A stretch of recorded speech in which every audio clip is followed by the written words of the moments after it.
Well, good morning, everyone. And every day we rise is a great day to be alive. And welcome to Portsmouth Coffee Talks morning show.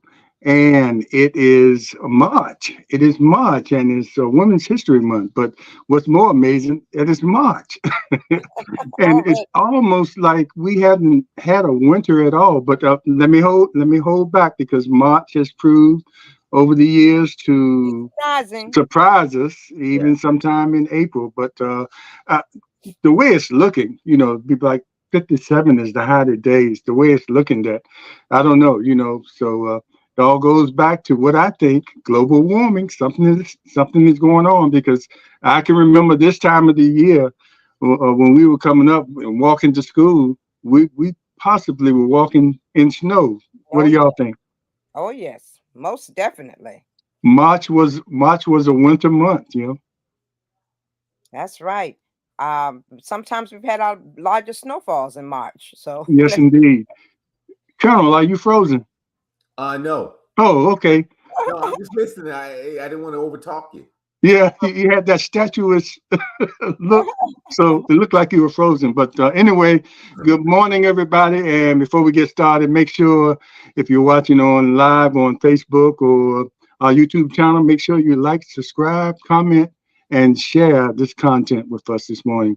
And then we're going to talk a little bit, get into Women's History Month, and talk a little bit about, leading it off and talk a little bit about possible shows we'll have during the month with some amazing women. We have one on here, right here on our as a part of our host, one of our co-hosts, an well, amazing woman that has done some things. So we might have to figure out a day to sort of feature her. oh, Because I don't think all you know all the things that she has done over the years, even starting in the neighborhood. We talked about that sometime, but it's a lot of things that happened in between her working in the neighborhood with the young girls and today that we still don't know about: the trips to Africa, the working in the General Assembly. I bet you a lot of y'all didn't know about that, So, it's uh, been it's been an amazing journey, believe me. yes, yes, you might have to talk about that, Leah. But anyway, before we get into that, it's a few things. I don't know how was you all weekend? I had a kind of a busy weekend, and Leah, you always have a busy weekend and busy Always. week, and I'm sure the Colonel, you too. So how was your weekend? Busy, busy, busy, busy. Yeah. I spent the weekend down in North Carolina helping my daughter. She's getting ready to move again. That's that military life, right? Yep, yep. Got to go Where's through she it. off to now, Colonel? Back to Hawaii, going to Back, Schofield Barracks. back to Hawaii. Yep. And Wow. be in support. Going back to assigned to Tripler, but working down in Schofield with the 25th Infantry. Okay. She's Wow. When you sign up, you know what you're in for. yeah. It's never until you retire or get out. It's never a stationary place. And a lot of people take advantage in the military. They buy some property wherever they are. Yeah, she bought property last time she was there. That was 3 years ago, and it's funny, the money she paid for that house. Now she's looking for buying back this time, and everything out there is pretty near $1 million. So you got to really have some serious jack to do that in Hawaii. But what I'll say is that the one you talked about, knowing what the opportunities of the military does. She's been in 12 years, and she is a new major, and she's completing. She just finished. Congratulations. Yeah, she just finished her psychiatric nursing boards, practitioner boards, and she passed those. And so she's finishing up her doctorate in nursing practice, and I think she finishes in May, and all paid for by Uncle Sugar. Yes, and that's what you advocate.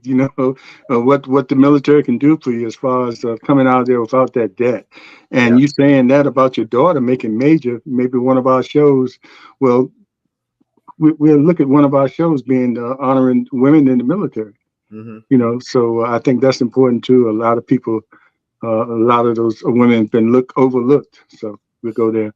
And I went to and Leah was there too. We went to this business on Saturday called the Printed Word Bookstore, and they had a story time reading there, which they have every Saturday. This couple, um, Terrence Austin and his wife, and he's ex-Navy colonel, and Mm-hmm. that's what brought him here. And they're still working in the government, and they opened this bookstore in Churchland, and they have the time every Saturday, well, twice a month, where they read to the children. And one of our past guests, recent past guests, Chris Murray, was there reading, and had several other authors, and it was amazing. They had some children authors there. You know, one teenager and one real young. One of them was Peyton Bryant, and let me see Mm-hmm. if you can see her book. This is her book she had there, and she read from that. And she had a brother called Brandon. Is that his name, Leah? Mm-hmm. Bless you. I think it's Brandon. Bless you, Brandon, Brandon yeah. Bryant, Mm-hmm. and he had a book, and I think he's like 7 or 8 years old. And Mm-hmm. I have his book coming, and his mother was there, and you can see where he got it from. His mother was there, Portia Bryant, and she has a book out as well. What would Jesus do? What would So, Jesus do? so we had an opportunity to sit there and watch quite a few artists read to the children. And I think one of the things that was said, sometimes these young children, sometimes it looks like they weren't paying attention, but as they grow older, it's something that's stuck in their head that they'll remember from that story time. And there was also a woman there called Tanya Liverman, Liverman, yes. who was, and we're trying to get her on the show. I think her story is very interesting. She's a Native American, and well, kind of like she's like three-fourths, just like the three-fourths. So if she's three-fourths, she's considered Native American, but Exactly. she identifies with that Native American part, and you couldn't look at it and tell. But she had a very interesting story to tell, and I think that's something we might want to cover as far as Women's History Month. The plight of the women in the Native American arena. So we're looking forward to that. But that was a very interesting day. And yesterday I went to Norfolk State, and Colonel, it was one of those days where they a lot of the Greek organizations and other organizations they bring memberships, bring in students into the memberships, and I went there particularly Persian Rifles. My godson Chase Parker Bennett was being inducted into the Persian Rifles at Norfolk State, and I think he kind of followed what you say, Colonel. He was in school and he enrolled in the Army and then came back to school. And now, Uncle Sam is playing for his education. Mm-hmm. And he's a part of the National Guard, after going into the Army. Anyway, you saw that and also saw the Kappas. I have a nephew over there that's the drum major at Norfolk State. And he went over last semester, but he was there with the Kappas. So that was a busy weekend. And we end up staying there most of the day watching those. And they also had a nursing program over there where they brought a male nurse into their organization. So it was a interesting day and nice to see those children be excited and the parents that were there be excited for them to be inducted into those different organizations, and something that they'll probably be a part of for life. So that was my busy weekend. So very interesting. A lot of stuff So going on. Yeah, the weekends get to be pretty overwhelming sometimes. Yeah. yeah, yeah, Um, it's so hard, when you tell people you're going to be somewhere and you want to make sure that you at least show up. yeah. And the And you event keep, on Saturday was really a great event to see young children who have written books, but also young children who are excited about receiving books. And yes, I'm hoping that those who receive the free books will take those free books home and that they will read those books as well. I had an opportunity to do Read Across America on Friday and with Mrs. Tobert's first grade class at Lakeview Elementary School. And I was able at that time to read Chris Murray's books book to the children. I am, Mhm. and it went over extremely well. It's positive affirmations for young people. And at the end of reading the book, I gave each child in the class a mirror with a positive affirmation on that mirror.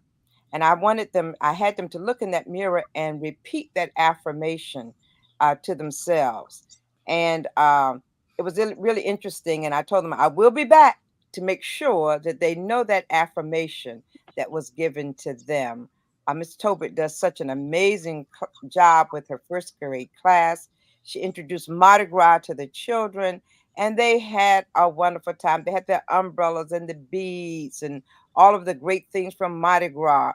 And in order to earn the beads for Mardi Gras, they had to do an SOL lesson, greater than, less than, and equal to lesson. And if they got the math problem right, then they earned the B for that session. And it was a beautiful session. And you can go on my page and see the wonderful things that she does with her cat class. Mhm. Year she takes it a step higher. She invests so much time and money in her students, and it's just amazing just to go there each year to see what she's going to share with these children. And she gives the children an experience that many of them may not have a chance to receive. Like she has a special theme each year. This year was the Princess and the Frog. And because it was the Princess and the Frog, she in turn thought that the Mardi Gras would be a good way. Because in Princess and the Frog, that's the one when I took my youth group to the Whitney Plantation in Louisiana, Sankofa group, and one of my young ladies on the van, she said, Miss Steph, I really would like to have a beignet. And I said, what do you know about a beignet? Have you been to New Orleans before? And she said, no. She heard about it, she read about it in The Princess and the Frog. So we detoured coming from the Whitney plantation, and we detoured into New Orleans so that she would have an opportunity, all of the youth had an opportunity to get a beignet, as well as to go to an authentic Creole restaurant in which they had authentic Creole food. And I was really amazed at the types of foods that they ordered. There were foods that I didn't think kids would order, like alligator bites and things of that nature, but they really experienced the taste of New Orleans. And Mrs. Tobit gave that to her class on today. And I'd like to shout out Miss Tobit, an amazing woman who does an amazing job with her first grade class at Lakeview Elementary School. And there's one other thing. I noticed that Rosetta Brown is on.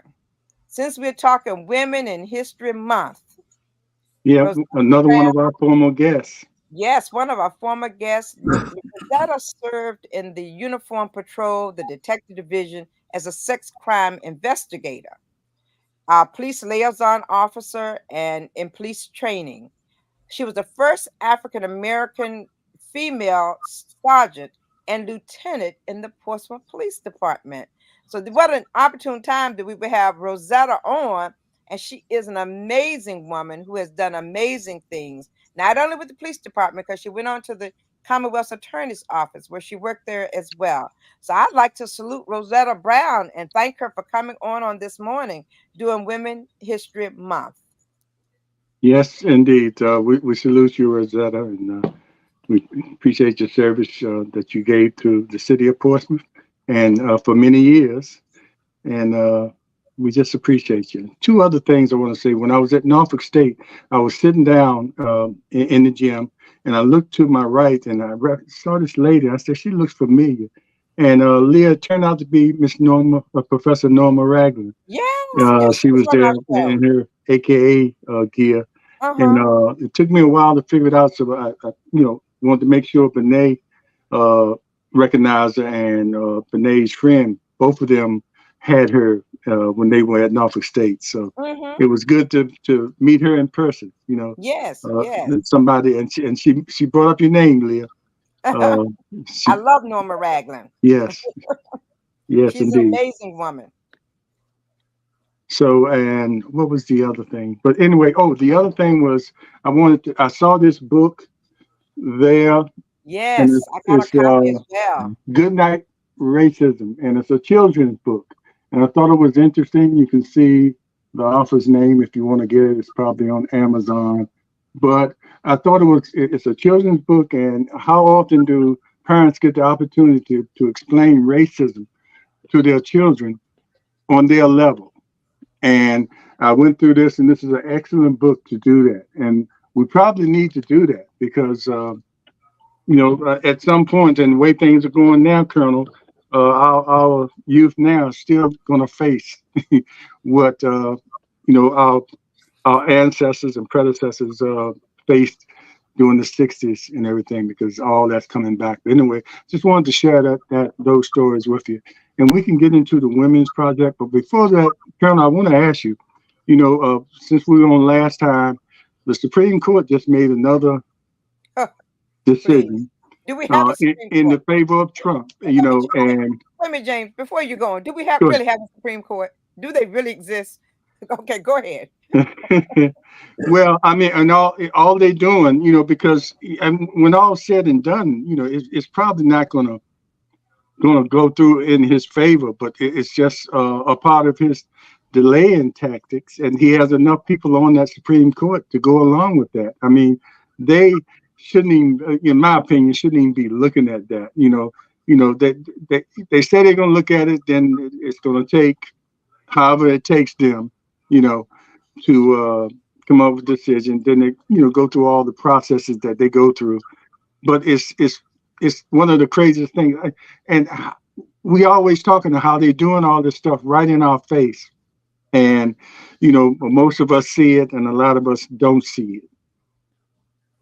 Well, let me back one thing up before I address that the Supreme Court judgments.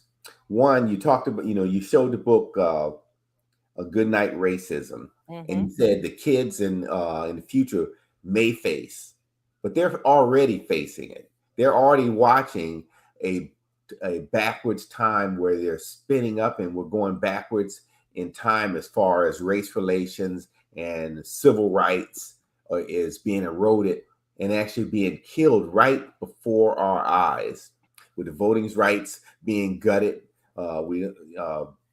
These young kids talking about I don't want to vote because we don't have any police reform, but you won't pick up a paper or a article and see who killed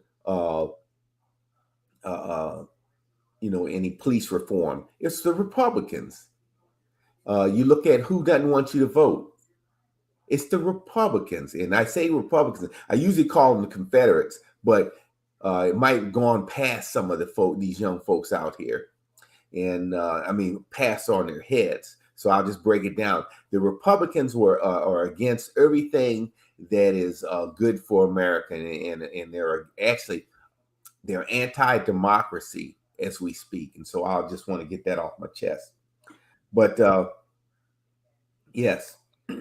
Oh, and the other thing too, that book, Good Night Reunion, won't appear in Florida schools, Texas schools, most schools in below Virginia, in southern in Republican states, because one, their population or the MAGA people don't feel comfortable in the discussion of racism, even though they are the main perpetrators of racism across this nation, and racism being put on just on Black and brown people.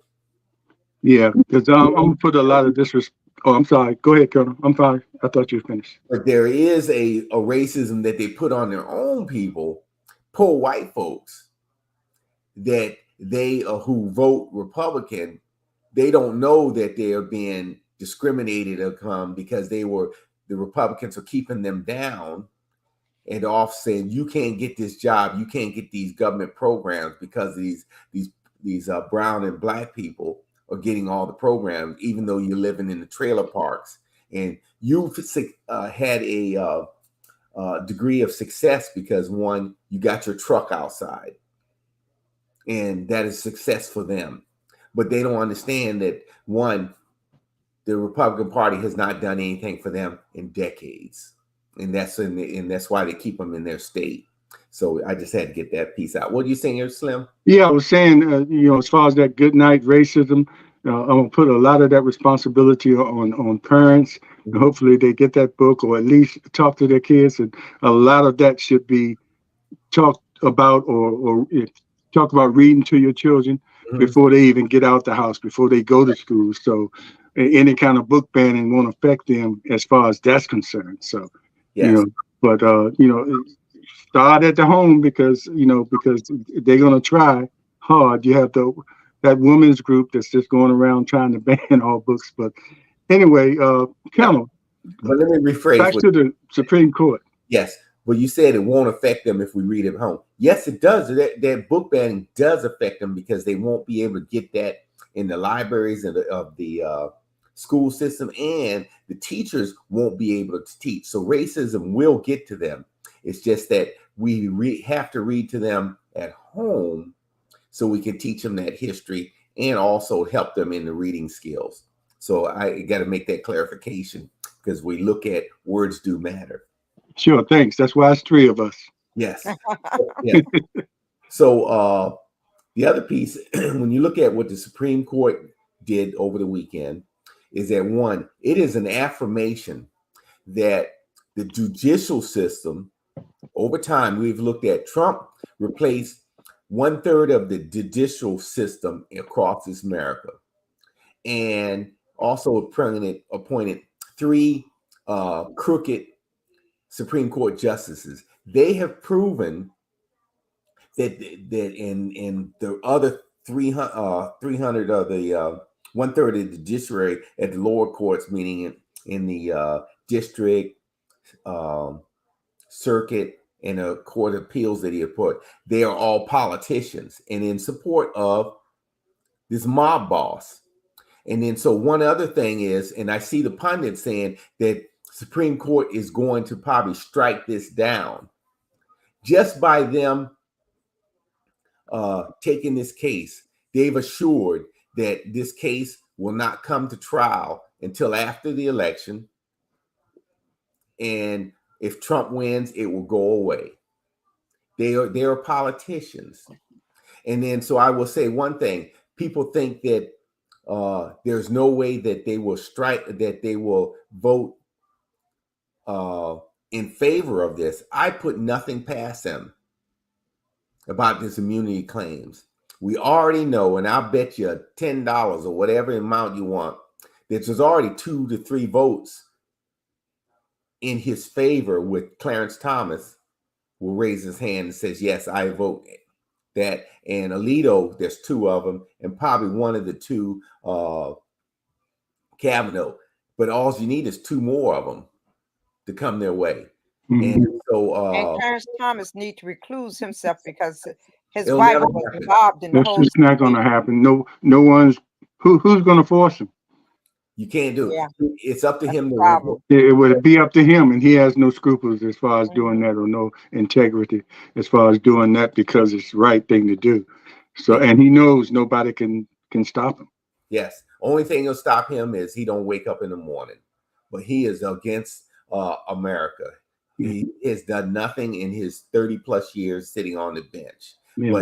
but try to kill America because he Okay. feels, especially people of color, and he's all in the pocket, him and Alito, in the pocket of big business. And they wouldn't want to kill it because they get all the money from the big billionaires, so he can have these lavish vacations and take all his money under the table and just have his mother-in-law's living in a rent-free house that a billionaire bought for her, and his family is going to school for free, all because these billionaires. And there's obvious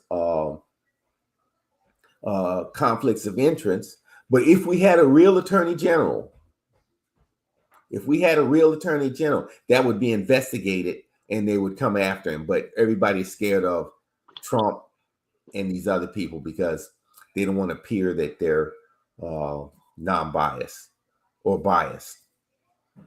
Yeah, and we also hope that since this is Women's History Month, focus will be on um, what the Supreme Court is doing as far as that's affecting women, that is influenced by Trump, who's running for president.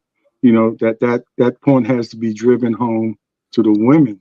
Mhm. Some of them you're not going to change, but some women have to realize and that they're not finished with what they're doing to try to control women's bodies. Other things might be coming down the pike. But anything, anyway, so Women's History Month, and we have some, like I said earlier, we have some amazing women to. Go ahead. You were saying something, Leah? Yeah, I was looking at who's online, and Sharice Orton is online, and Sharice Hey, is Sharice.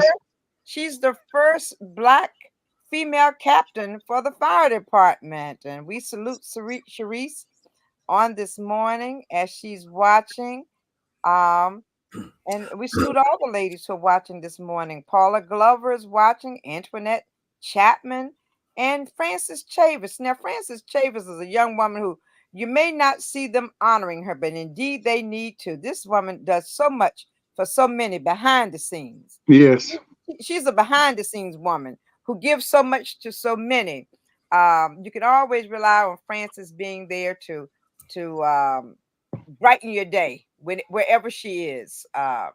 She's always giving gifts to so many individuals. And so we salute Frances Chavis this morning, as well as Miss Paula Glover this morning as well. And Antoinette Chapman, who owns her own right to be honored this month, being that she's married to the Colonel. She deserves to be Well, honored on not this only morning. that, she has her own.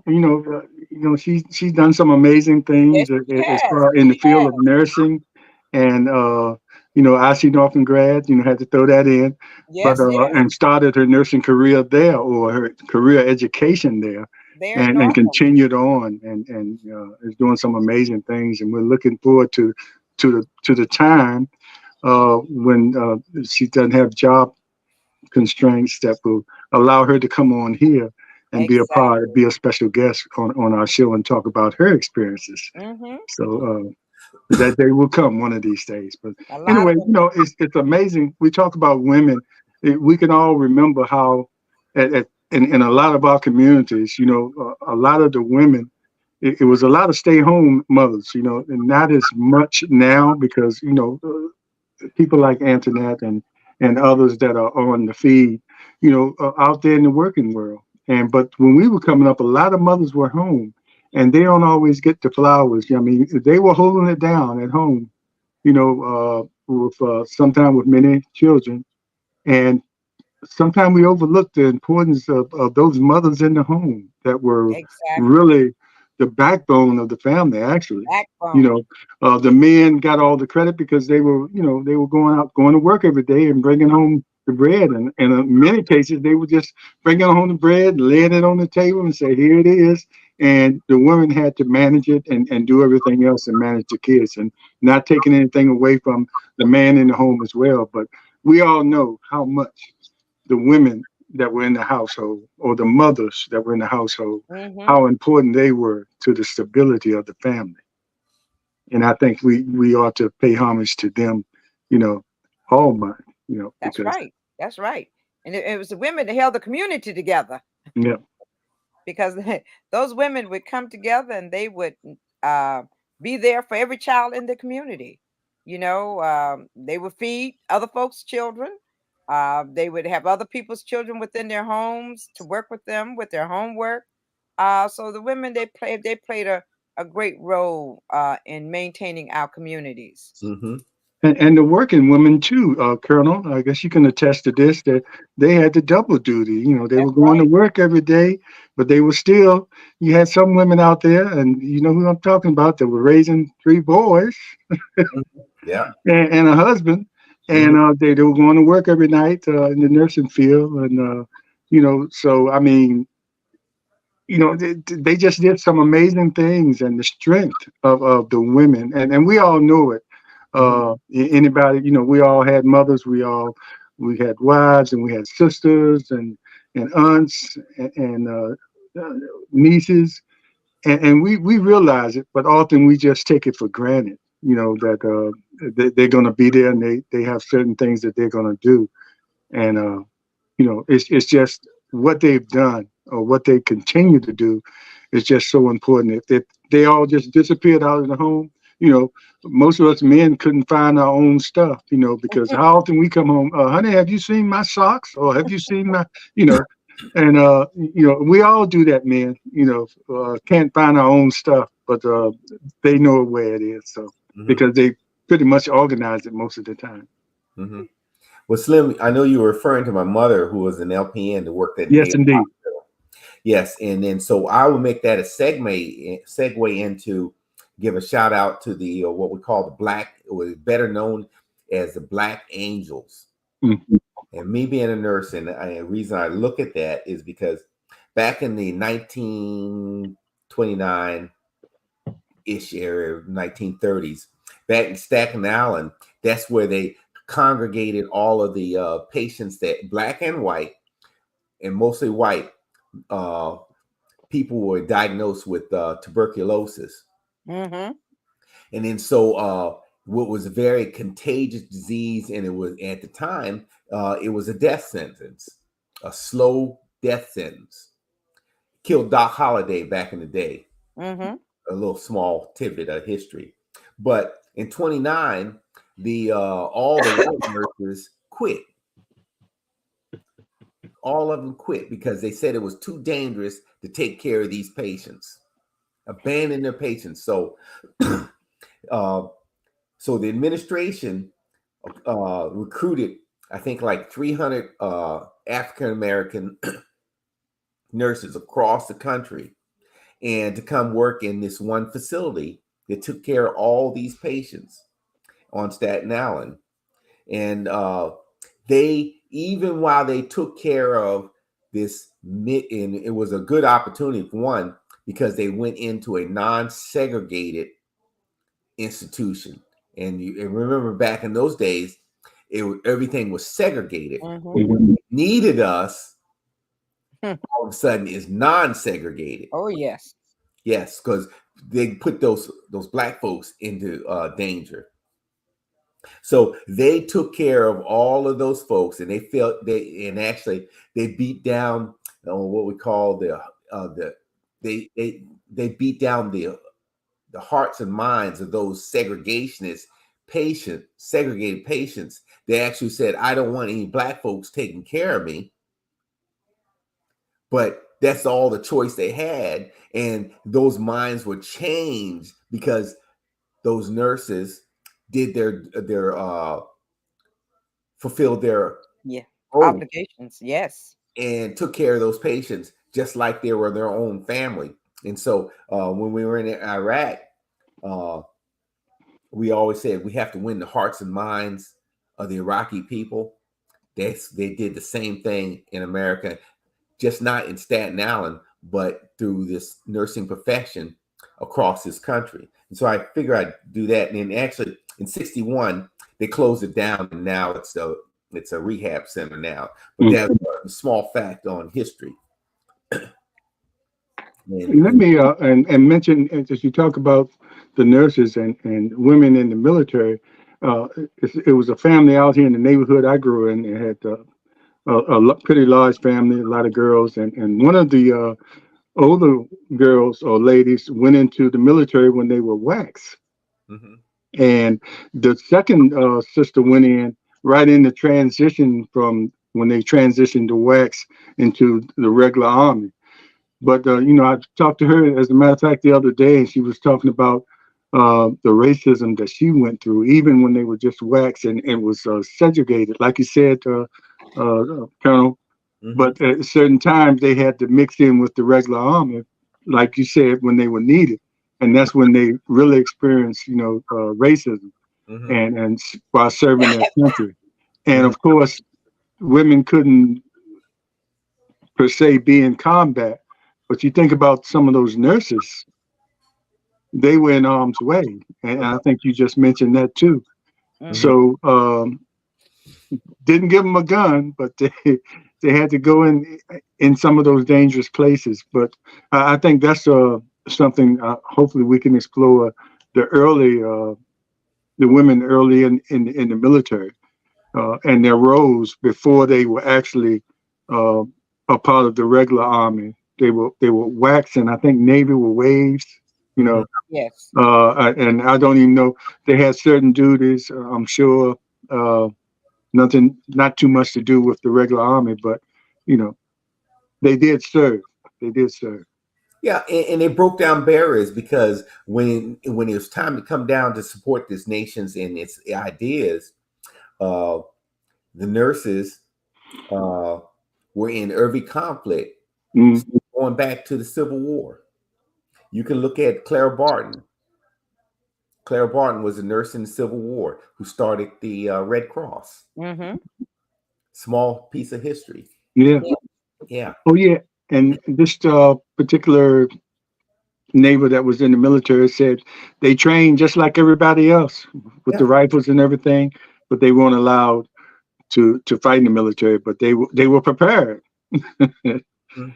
If push came to shove. But anyway, it was just interesting to know that even though they know they won't go into combat, they had them crawling through the mud and training with the rifles just like any other regular soldier.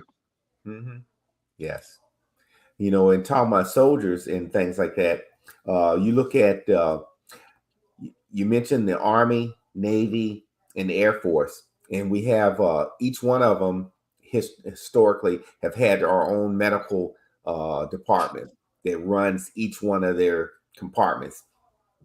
And about 20 years ago, the Congress said we need to combine the leadership there and try to go to what we call a purple suit. And we've never been able to achieve that. And then so one, they have a three-star general that's supposed to be in charge of all three branches or three sections or the three departments for each one of the services: Army, Navy, and the Air Force medical department. Well, Lieutenant General Crossland, who is uh, a black OB doc by training, black female, she's in charge of it. Black female Okay. in charge of all the military health care delivered in across the world. Another small point. Yes. Okay. Yeah, I see that correlation now. You're saying, they, even though they were waxing waves and served a certain purpose, that was the beginning of what we see now. Yes. Mm-hmm. So those are the she is there because of the stepping stones and that others made before her. And Right. we have to say we had to start somewhere, but those Mm, same stepping stones and same problems of discrimination and not seeing others, females, as equal, those problems are still here.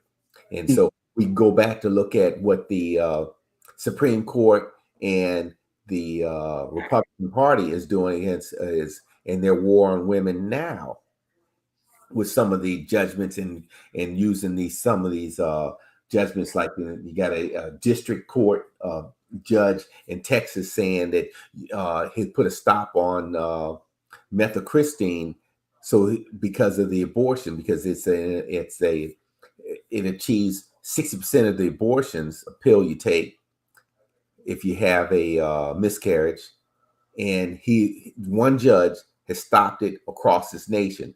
Now this suit is at the foot of the Supreme Court, mm, and then so you can look at what they've done with Roe versus Wade, a right that women have had for 50 plus years. They've taken away and pushed it down to states, but have basically taken a right over half of the women in this country. If you happen to live in what I call one of the Confederate states or one of the women's slave states down south, you can't you have no longer choice in what you do with your body. What's mm, coming, especially with the myth of Christine, what has been out there forever, is one of the most safest drugs out there. Is they're going after your birth control. Now, let me say that now. Next up is your birth control. Mm-hmm. Just think what's going to happen. You can't get an abortion, And if you have a ectopic pregnancy, or you have something go wrong with your pregnancy, and say say there's 1 to 5% chance that your baby dies in utero, you're left there to die, because now you can't get you if you're you won't be able to get an abortion and or have surgical procedure to save your life. Now add on that you no longer can have birth control. What is that going to do to America? And It gives a certain race an opportunity to catch up. Exactly. Exactly. yes, Yeah. they probably won't catch up. No. No, because the numbers are still against them. Yeah. I mean, they're gonna have to do well. Can't say it on. Well, anyway. Uh, Leah. Yes. Colonel, you finished? I just wanted to ask Leah a question. I wanted to. Yeah, go ahead. Leah, take advantage of your experience of working in the General Assembly, and first of all, tell us the years that you were working there, and the difference you've seen. I don't think it probably wasn't as many women in the General Assembly then as now, because probably a lot of things have taken place since that number has gone up, where some areas were looked at as far as women rights are concerned, you know, because there were more women legislating. So, but the time you were there was in the 70s? In in the 80s. In the 80s. Okay, When okay. Ken was there, when Ken Melvin was And Ken uh, Melvin was there. So, I mean, yes. even in the 80s, I'm sure there's a vast difference between women representation in the General Assembly as compared to now. Yeah, because back then you had Mary Christian Yeah, from the Newport from News from area Newport News. Yeah. as one, yes. Hmm. And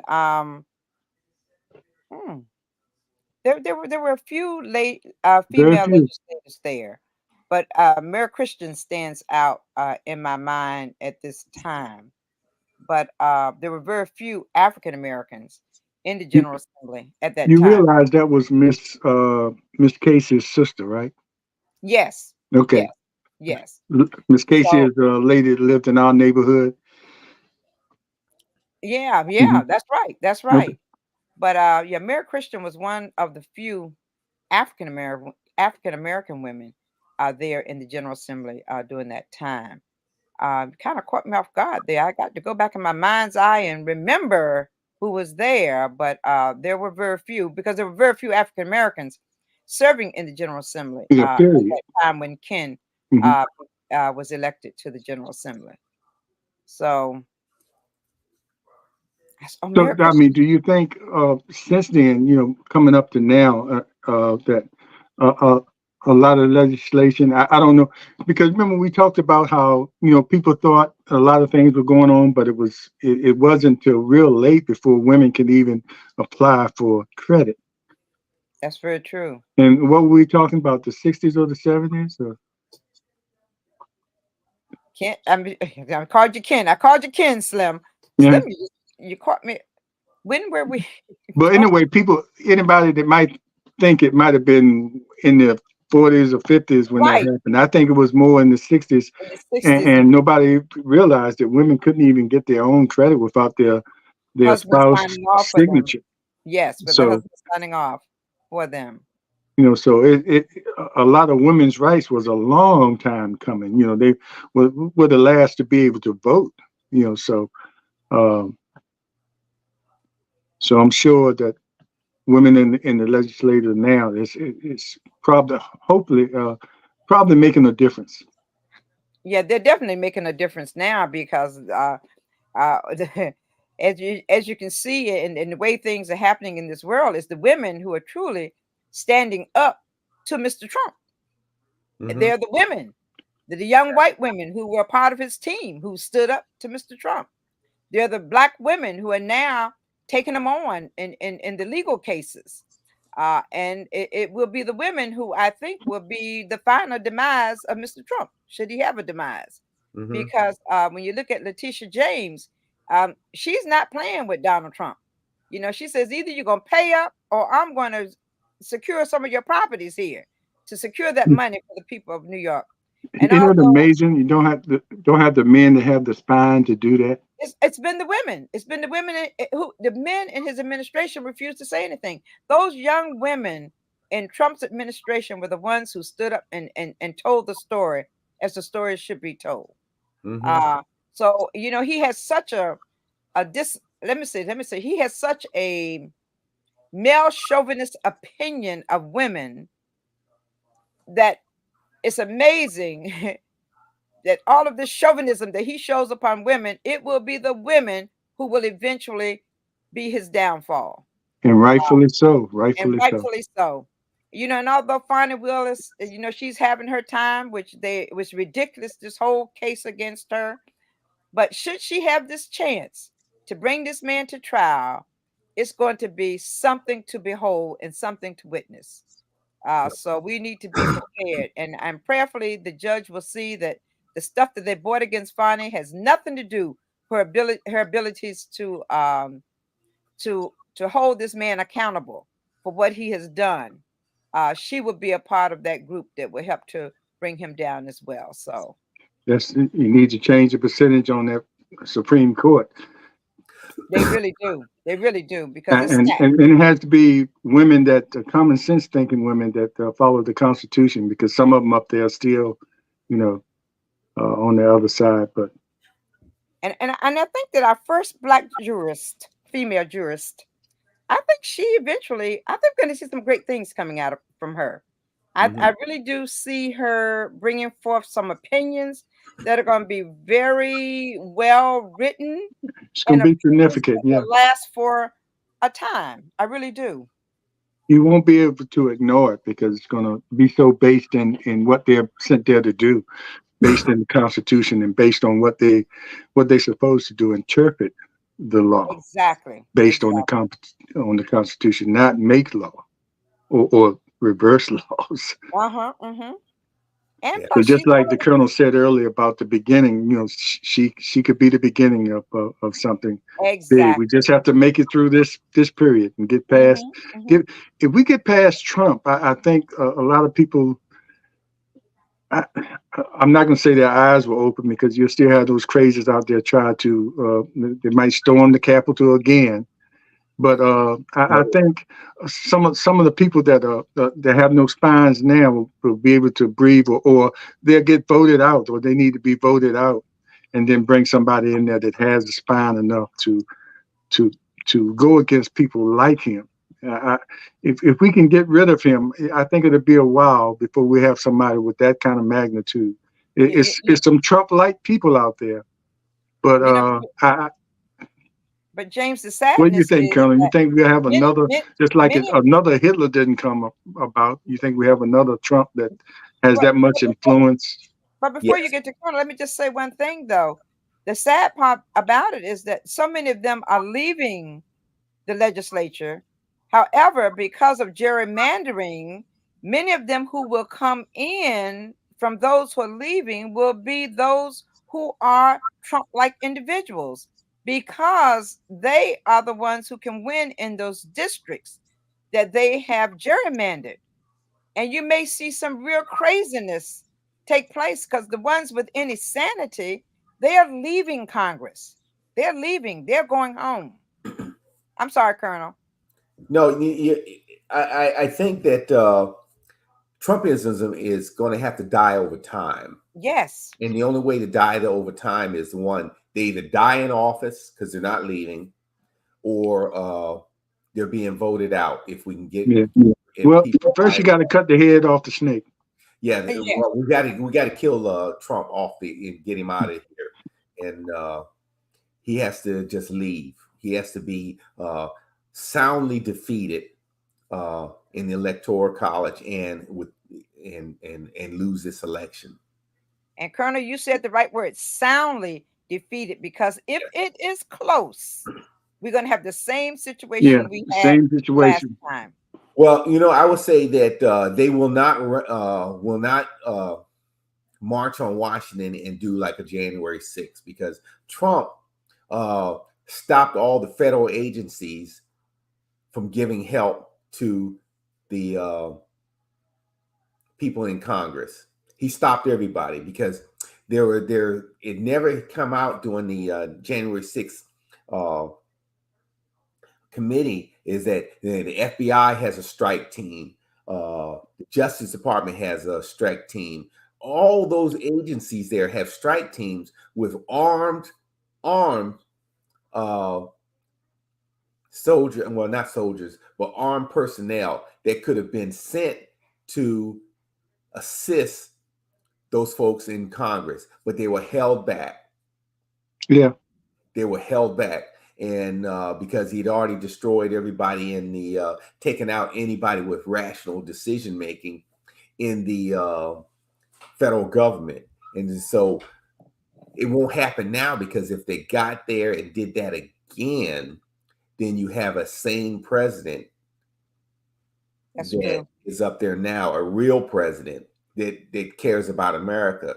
They won't get within 10 blocks of with that nonsense of the Electoral College when they're voting on that piece. It won't happen again, because they will go to jail this time, because hopefully we'll get a new attorney general that will give them the in charge with the offenses and recommend the years that they should have gotten.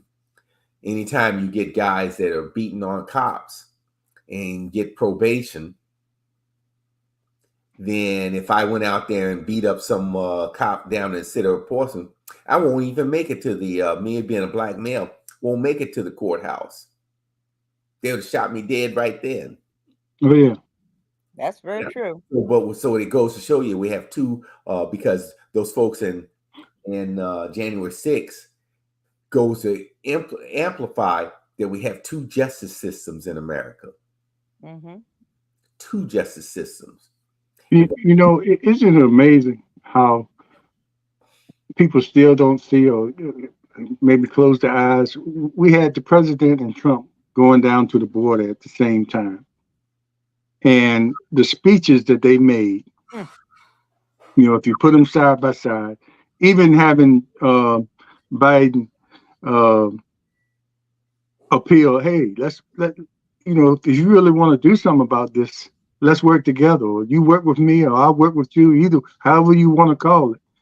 And if you're serious about doing something, let's get together. Which is what the way the whole system is set up, or you know, compromise, you know, left, right, compromising and coming to a conclusion or a decision. And Trump, on the other hand, is over there barking the same rhetoric he's been barking since his first election, and blaming Biden for everything, while the situation is still the same. Mm-hmm. You know, which they are the ones that are complaining about the border and all the people coming over across, and then a few days later, he's still winning these primaries by large margins. Now, he didn't win D.C. because you know what's going on in your backyard. The people in D.C., just like the people in New York, know what's going on. Exactly. But other areas, we have to see what's going to happen for Super Tuesday tomorrow.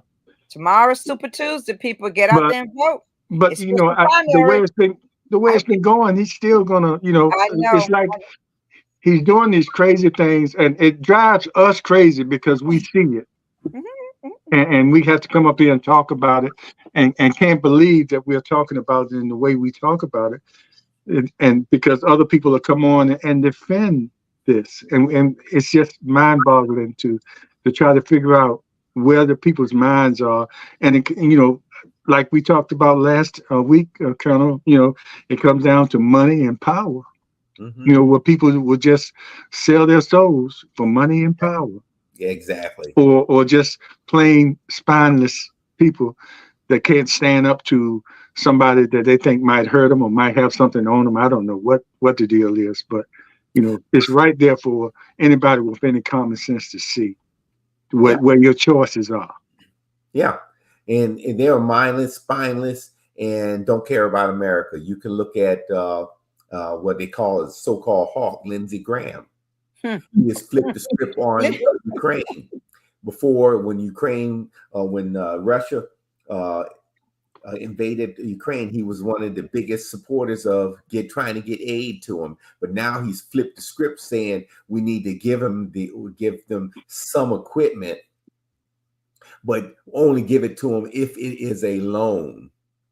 He is so crazy. He has flipped his If script. his constituents don't vote him out this time, because it seems like every year he knows he's in trouble every time he comes up for election, that's when he starts crying Yeah.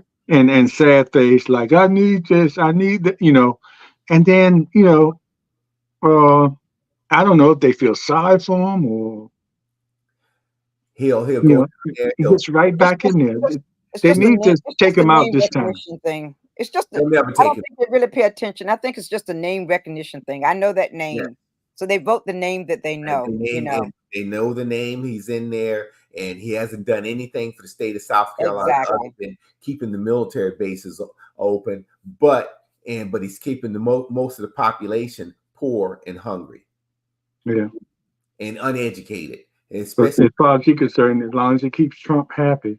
Yep, exactly. Yes. And Well, where's guys, the other you guy? guys, We don't hear much about him. The guy, see, I can't even think of his name now, but But that Trump talked about his wife and oh yeah, from Texas. Ted Cruz, yeah. not Ted Cruz. Ted Yeah, Cruz. Yeah, Ted Ted Cruz. Cruz. Yeah. Who has done nothing. You can go back and look at the legislature's history, and he's getting ready to start his third term or running for his third term in the for the state of Texas. But go back and look at what he has passed, bills that he has written and passed. Other than, if you take out other than the post office boxes or post offices that he has renamed, and also some of the people that he's honored, per se, just the honorariums he's done. He hasn't passed any legislation since he's been there.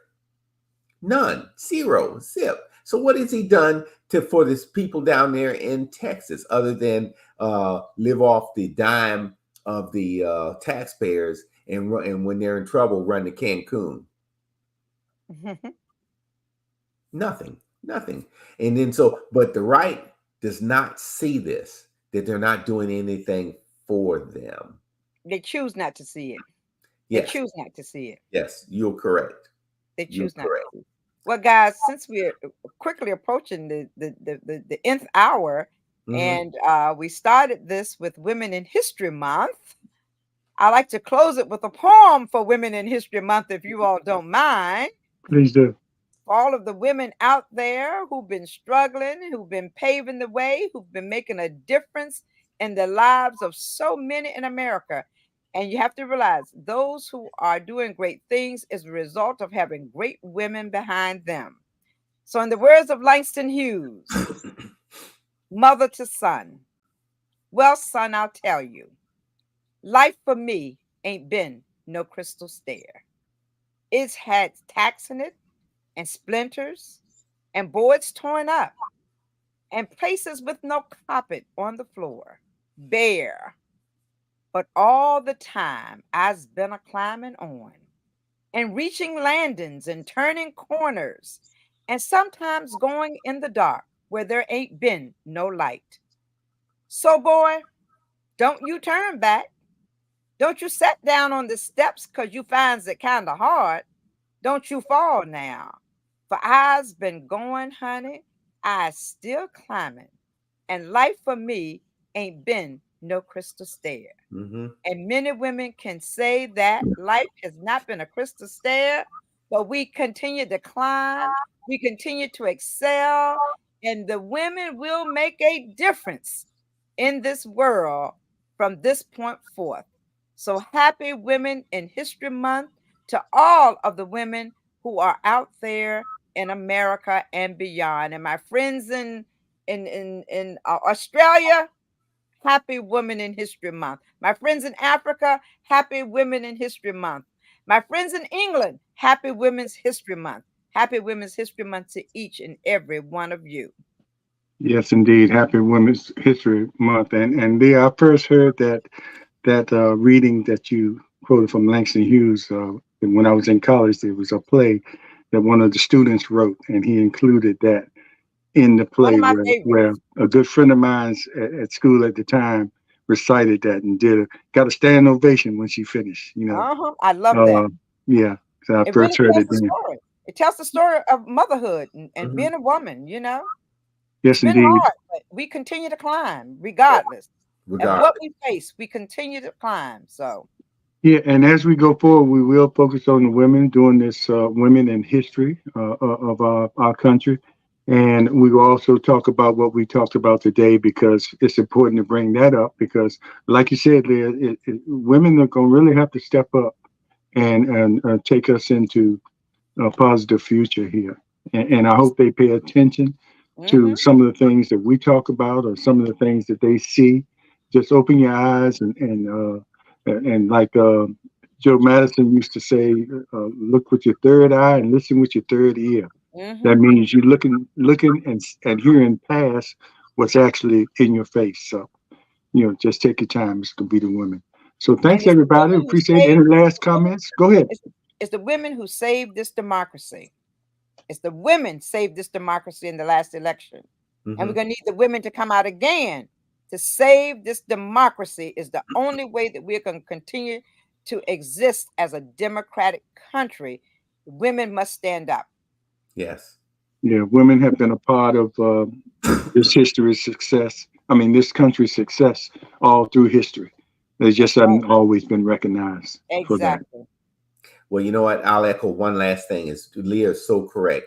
Women, especially Black women, saved this democracy in the last election.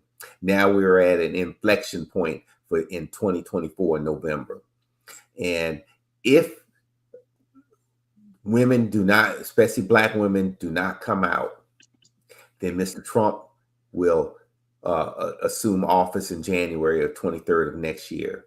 And for those apathetic, especially Black, and I'll call out the Black males and other young folks that are sitting at home, when he achieves, if he gets back in office, you can read the 2025 project. And if you think you're safe, when I ride through, say, the city of Portsmouth and other places, and you're walking in the street, just remember, if you see you'll see the National Guard from Texas, Florida, Arkansas, driving up and down Elm Avenue, High Street, arresting people of color, arresting those who they think that don't is not in line with Mr. Trump, and you're kept in pens and waiting to be deported because you don't have an identification to say you're true American. And there is no court to come save you because the Supreme Court or none of the justice system will count because he will be a dictator. If you do not come out and vote, your days are over, regardless of your station in life, the economic things that you enjoy, status that you enjoy now. There is nothing to save us except ourselves. That's true. Well said, Colonel. And please look on our YouTube channel, Portsmouth Coffee Talks morning and evening edition show, and you'll see what we talked about earlier. I filmed most of those those authors that were at the Printed Word bookstore on Saturday, and you can get a chance to purchase their books. And Leah, there were two ladies there from That's the right. Truxton area, from Gwen Street. One of them was a Gwen Street. teacher author, and I forget their names, but mention their Adrian names. Bullock. Adrian Bullock. She was the daughter of Linda Pace Bullock. Um, Adrian and Melinda. They're Linda's daughters. Linda was a Norcom graduate, a Norcom majorette, and these are her. They were her two daughters, but Adrian is the author of the children's book. She's an educator. She's an educator, and she also wrote those children's books that she had there on Saturday. And Colonel, it was encouraging, even though I didn't film the children because, for obvious reasons, but I filmed all the authors and you can hear the children reacting and everything. It was encouraging to see that. And that's why I wanted to make sure I put it on our page so people could see positive things going on with our youth, and especially those two young authors, and to hear their story and why they wrote what they wrote, you know. So just go on the page, and if you go on there for the first time, please like, subscribe, comment, and share. And if you see that notification bell, hit that so you'll be notified every time we have a video up. Thank you. We appreciate it. All right, everybody, take care. We'll see you Thursday to be announced, and we'll be working on the rest of the month and honoring some great women and some great categories, teachers in the medical field, in the Native American. I'm trying to get her on.